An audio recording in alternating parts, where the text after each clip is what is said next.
నీ కృపా నీ కృపా యేసయ్యా, ఇది నీ కృపా. దేవదూతలు కూడా సేవ చేయడానికి వాటికి అర్హత లేదట. అంత గొప్ప సేవని దేవుడు మనకి ఇచ్చాడు. సేవ చేయడం అంటే స్టేజి ఎక్కి తలల మీద చేతులు పెట్టి ప్రార్థన చేయడమో, మైకు పట్టుకొని ప్రసంగించడమో కాదు. దేవునికి సంబంధించిన పని ఏం చేసినా అది దేవుని పని. మనం ఆ పని ఎవరి కోసం చేస్తున్నామంటే ఘనత కోసం కాదు, గొప్పల కోసం కాదు, ఎవరో గుర్తించాలని కాదు, ఎవరో కళ్ళలో పడాలని కాదు. ఇది నా దేవుని పని, నా బాధ్యత, నా తండ్రి పని. యేసుక్రీస్తు ప్రభువారు అంటారు, నా తండ్రి పని చేయడమే నాకు, నేను భూమి మీదకి వచ్చాను అదే నా జీవితంలో నా పనే, అది నా తండ్రి పని చేయడమే. నా తండ్రి పని చేయడమే నాకు అన్నపానం, ఇంక అదే నాకు తిండి, అదే నాకు ఇంకా నీరు, మొత్తం నాకు అదే. నా తండ్రి పని చేయాలి. ఈరోజు నువ్వంత ఆసక్తిగా దేవుని పని చేస్తున్నావా? మన పనులు మనం చేసుకుంటున్నాం కానీ దేవుని పనులు చేస్తున్నామా? నిజంగా చెప్పండి. దేవుని పనుల గురించి ఆలోచిస్తున్నామా? నా దేవుని పని కొంచెం అయిపోతుంది, నా దేవుని పని చేసే వాళ్ళు చాలా తక్కువగా ఉన్నారు. ఎప్పుడో ఒక్కసారైనా కనీసం మనం ఖాళీగా ఉన్నప్పుడైనా దేవుని పని కోసం మనం ఏమాత్రం ప్రయాసపడుతున్నాం ఒకసారి మీరు ఆలోచించి. దేవుని వాక్యంలో ఒక మాట రాయబడి ఉంటది. ఒక మాట, ఒక్కసారి ఆ మాట చూద్దాం. ఫిలిప్పీలకు రాసిన పత్రిక 2:21. ఫిలిప్పీలకు రాసిన పత్రిక 2:21. అందరూ తమ సొంత కార్యములనే అందరూ తమ చూచుకొనుచున్నారు సొంత గాని కార్యములు చూసుకొనుచున్నారు గాని యేసుక్రీస్తు కార్యములను చూడరు. యేసుక్రీస్తు కార్యములను చూడు. ప్రతి ఒక్కళ్ళట సొంత కార్యాలు, సొంత పనులు. మనుషులన్నాక మనకు పనులు ఉంటాయి, కాదనట్లేదు. సొంత కార్యాలే చూస్తున్నారు కానీ యేసుక్రీస్తు కార్యాలను చూడట్లేదు. ఆయన పనిని పట్టించుకోవట్లేదు. ఆయన పని గురించి ఆలోచించట్లేదు. నిజమే కదండి. ఈరోజు దేవుని పని గురించి మనం ఆలోచిస్తున్నామా? దేవుని పని పట్ల మనకు నిజంగా శ్రద్ధ ఉందా? మన సొంత పనులు, మన సొంత పనులు, నా సొంత పనులు అంటున్నావే. దేవుని పని సంగతి ఏంటి? దేవుని పని ఎప్పుడు చేస్తావు? దేవుని పనికై నీ బాధ్యత ఏంటి? దేవుని పని చేసే వాళ్ళు చాలా తక్కువైపోతున్నారు ఈ రోజుల్లో. వాళ్ళు చేస్తారు కదా బ్రదర్, వీళ్ళు చేస్తారు కదా బ్రదర్. భాగ్యం అమ్మా. గొప్ప దేవుని కింద పరిచారకులుగా ఉండటం అంటే ఏంటది? ఎంత గొప్ప భాగ్యమో తెలుసా? ఆ భాగ్యాన్ని ఎందుకు ఉపయోగించుకోలేకపోతున్నారు? మనుషులను బట్టి కాదు. ఇప్పుడు పౌలు గారు ఉన్నారు, వారిని అంత ప్రేమిస్తున్నాడు, వారి కొరకు అన్ని విషయాలు చెప్తున్నారు. వారు పౌలు గారిని ప్రేమించారా? పౌలు గారు ఎంత డైరెక్ట్ గా మాట్లాడే, మీకోసం నేను అంత వ్యయపరుస్తున్నానే, మీరు కొంచెమైనా నన్ను ప్రేమిస్తున్నారా అని దైవజనుడు మాట్లాడాడంటే ఎంత బాధగా ఉంటే మాట్లాడుంటాడు. అయినా తన పనిని ఆపాడా? మనుషులను బట్టి మనం దేవుని పని చేద్దామా? మీరు చెప్పండి. ఇంకా ఒక మాటలో, మనుషులను బట్టి దేవుని పని చేద్దామా? చేద్దామా? ఆ మనిషి నన్ను ఈ మాట నింది బ్రదర్, అందుకే నేను దేవుని పనికి రావట్లేదు. ఆ మనిషి నన్ను ఇలాగ మాట్లాడారండి, అందుకే నేను దేవుని పని చేయట్లేదు. వాళ్ళు ఇలా చేసే వాళ్ళతో వీళ్ళతో పలానోళ్ళతో నీకు అనవసరం. నీ దేవుని పని నీ బాధ్యతగా భావించి నువ్వు ముందుకు సాగిపో. ఎవరేమన్నా పట్టించుకోవద్దు. ఎవరేమన్నా కూడా చెవిటి వాడవైనట్టు ఊరకుండు. ఆ దేవుడు, నువ్వు ఆయన పని చేస్తుంటే, నువ్వు ఆయన పని చేసినప్పుడు నీ పనిని ఆయన చేయబోతున్నాడు. నీ కార్యాలు ఆయన చేయబోతున్నాడు. నీ పట్ల ఆయన తన కార్యములను నూతన పరచబోతున్నాడు. నువ్వు ఆయన పని చేయి, దేవుడు నీ పని చేస్తాడు. దేవుని పని మనం ఎలా చేయాలంటే ఆసక్తిగా దేవుని పని మనం చేయాలి. అందుకని శ్రద్ధగా దేవుని పని శ్రద్ధగా చేయాలి. ఈరోజు దేవుని పని కొంతమంది చాలా కష్టంగా చేస్తారు, తప్పక చేస్తారు. అలా చేయకూడదమ్మ. చూడండి, ఇర్మియా గ్రంథం 48వ అధ్యాయం 10వ వచనం.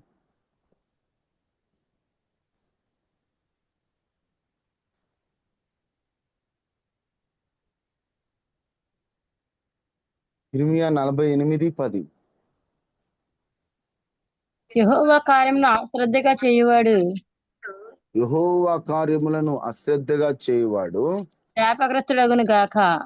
అమ్మో, చూడండి ఎంత డైరెక్ట్ గా అన్నమాట, యెహోవా కార్యములను అశ్రద్ధగా చేయువాడు శాపగ్రస్తుడగును శాపం. గాక. దేవుని పని అశ్రద్ధగా చేస్తే కూడా శాపమేనట.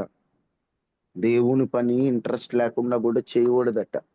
తప్పదు, ఆ ఏం చేస్తాం అని శ్రద్ధ లేకుండా మనసు ఎక్కడో పెట్టి తప్పదు అన్నట్టు కూడా చేయకూడదు. అమ్మో, ఆ మాట చదువుతున్నప్పుడు భయం వేసింది. యెహోవా పనిని అశ్రద్ధ చేయవాడు శాపగ్రస్తుడవును గాక అంటే శాపం వస్తే మన పరిస్థితి ఏంటండి? అమ్మో, అందుకని దేవుని పని శ్రద్ధగా చేద్దాం. ఈ రోజు నుండి ఏ పని దొరికినా, ఏ పని అయినా, ఏ మాత్రం కూడా ఆ పనిలో శక్తి లోపము లేకుండా, ఆ పనిలో మనం ఎంత చేయగలుగుతామో, మన ఎఫర్ట్స్ ఎంత పెట్టగలుగుతామో అంత పెట్టి మనం ఆ పని చేద్దాం. దయచేసి దయచేసి అర్థం చేసుకోండి బ్రదర్స్ అండ్ సిస్టర్స్. అమ్మా, దేవుని పని చేయండి, శ్రద్ధగా చేయండి అమ్మా. దీవెనమ్మా, దీవెన. దీవెన నీకే కాదు, నీ తరతరాలు ఉంటుంది. బైబిల్లో దేవుని పని శ్రద్ధగా చేసిన వారు ఎంత దీవించబడ్డారో తెలుసా? లూదియా ఉంది, ఎంత దేవుని పని శ్రద్ధగా చేసిందో. అకుల, ప్రిస్కిల దేవుని పని ఎంత శ్రద్ధగా చేశారు. రూఫునకు తల్లి, ఆమె ఎంత పరిచర్య చేసింది. ఆ క్రొత్త నిబంధనలో ఎంత మంది భక్తులు పరిచర్యలు చేశారు. ఆ మనస్సు మనకి ఎందుకు ఉండట్లేదు? అశ్రద్ధగా దేవుని పని చేస్తుంది. శ్రద్ధ కలిగి దేవుడి పని ఎందుకు చేయలేకపోతున్నాం? నా బాధ్యత ఇది, నేను వెళ్ళాలి, ఎవరేమనుకుంటే నాకెందుకు? నా దేవుని పని ఇది, నా తండ్రి పని చేయాలి. నా తండ్రి పని చేయడం నాకు అవసరం, నా తండ్రి పని చేయడం నాకు ముఖ్యం, నా తండ్రి పని చేయడం నాకు అత్యవసరం అని దేవుని పనికి ఎందుకు ముందుకు పరిగెత్తలేకపోతున్నాం? దేవుని పనిని అశ్రద్ధగా చేయకూడదు, శ్రద్ధ కలిగి చేయాలి, శ్రద్ధ కలిగి చేయాలి. దేవుని పని ఎలా చేయాలి? నెంబర్ వన్, శ్రద్ధగా చేయాలి, శ్రద్ధగా చేయాలి. శ్రద్ధగా చేయడం అంటే అర్థమవుతుందమ్మా, కష్టంగా, ఇష్టం లేకుండా, తప్పదని చేయడం కాదు. శ్రద్ధగా దేవుని పని.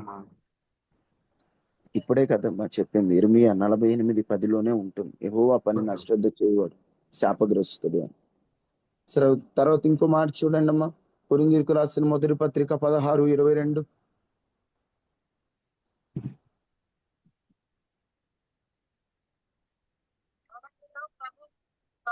ఎవడైనను ప్రభువును ప్రేమింపకుంటే ఎవరైనాను ప్రభువుని ప్రేమింపకుంటే వాడు శపింపబడును గాక. వామ్మో, ఈ శాపాల గోలేంట్రా బాబు, పొద్దున్నే అనుకోమాకండి. తెలిస్తేనే కదా రెండోసారి మనం జాగ్రత్త పడతాం. బైబిల్లో రాయబడిన మాట ఏదైనా ధ్యానించాలి, తప్పదు మనకి. దేవుని పని శ్రద్ధగా చేయాలి, అశ్రద్ధగా చేయొద్దు.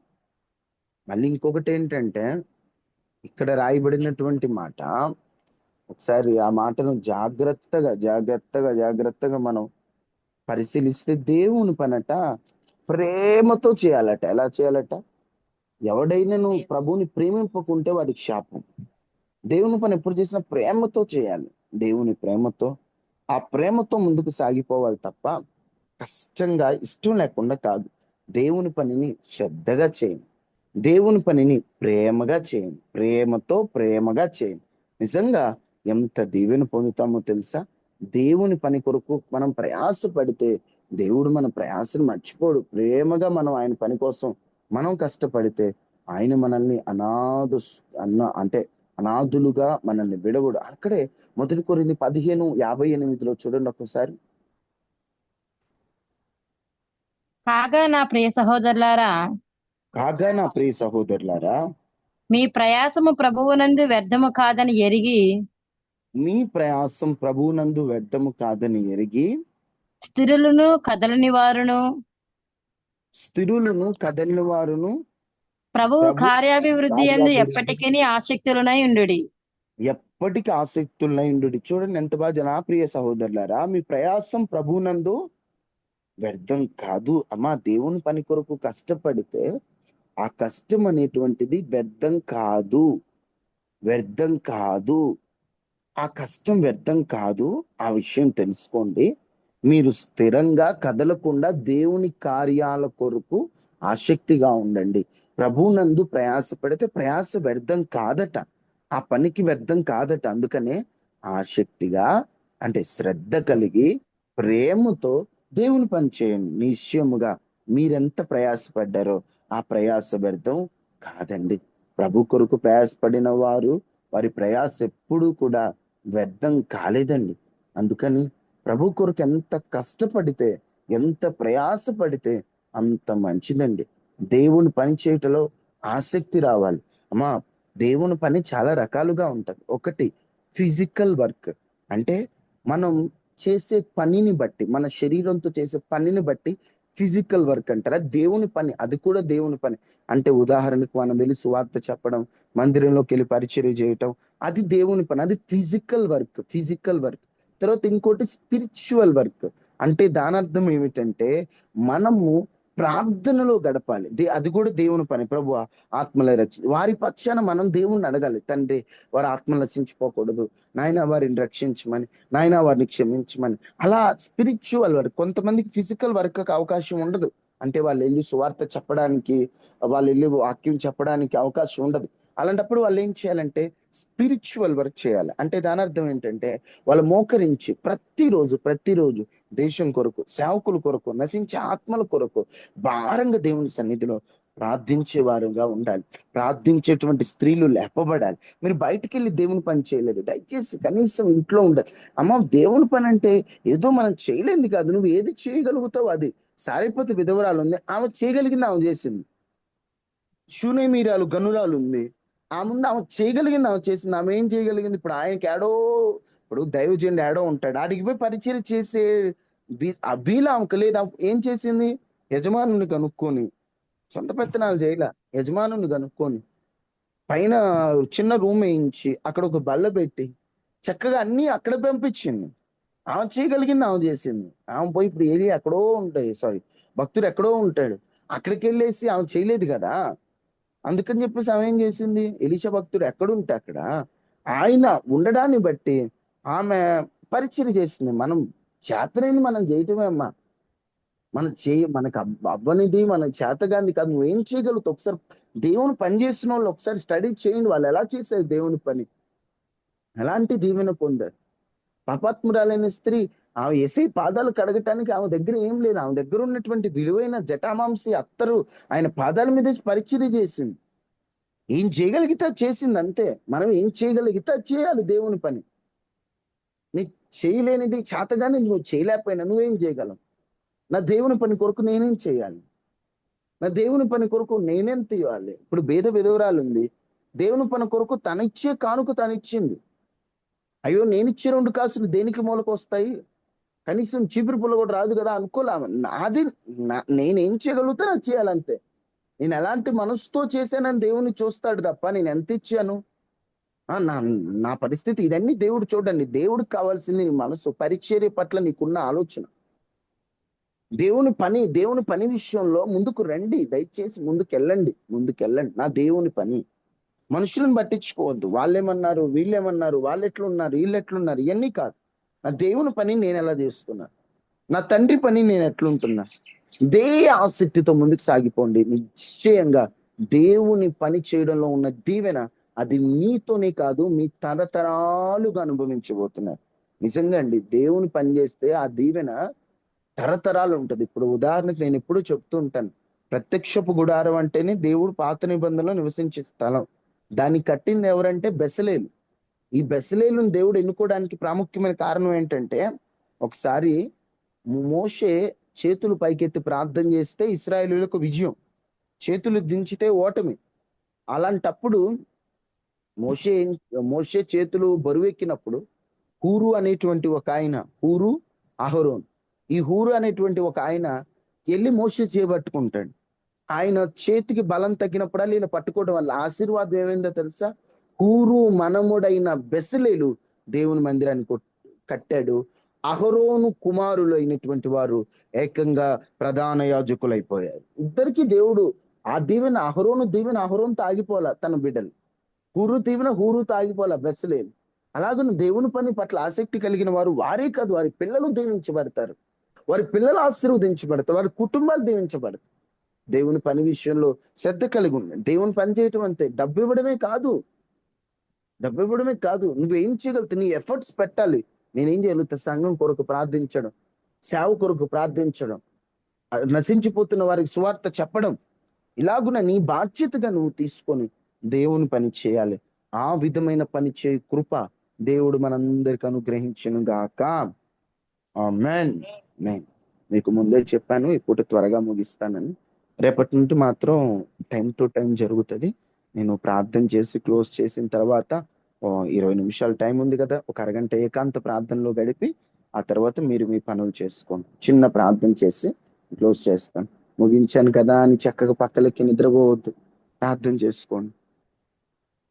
మహాగణుడా, మహోన్నతుడైన దేవా, కృప కలిగిన దేవా, దయగల రాజా నీకు వందనాలు. నీ పని చేయడంలో మాకు ఆసక్తి రావాలి, కావాలి. నీ పని చేయటంలో దీవెన ఉందయ్యా. నీ పని చేయటంలో అయ్యా గొప్ప ఆశీర్వాదం ఉందయ్యా. ఆశీర్వాదాన్ని మేము అనుభవించాలి. ఊరు నీ పని చేశాడు.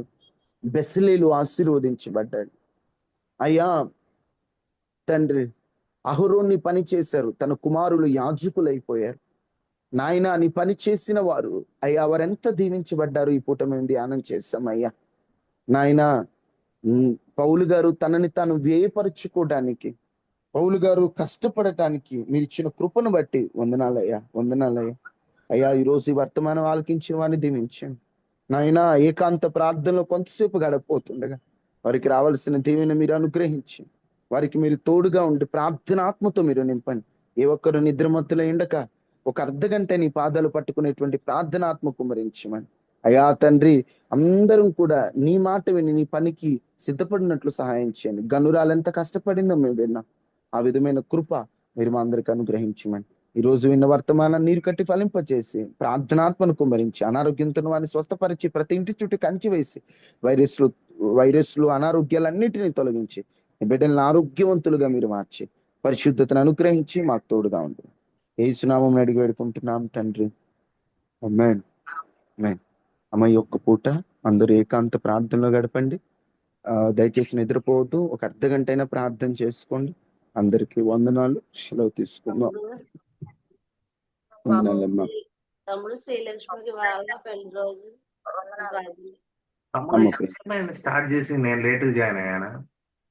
5:20 లోపే మెసేజ్ స్టార్ట్ అయిపోయిందమ్మా. ఈ రోజు ఒక్క రోజులేండి, రేపు టైంకి 5:30కి స్టార్ట్ అవుతుంది. ఈ రోజు కొంచెం నేను కొద్దిగా లేట్ జాయిన్ అయ్యాను. అవునవును, ఈ రోజు కొంచెం హెల్త్ కొంచెం బాగాలేదులేండి, అందుకని. ఆ, సరే అమ్మా, శ్రీలక్ష్మి గారి కొరకు చిన్న ప్రార్థన చేద్దాం. మహాపరిశుద్ధుడా, గనుడా, గొప్ప దేవా,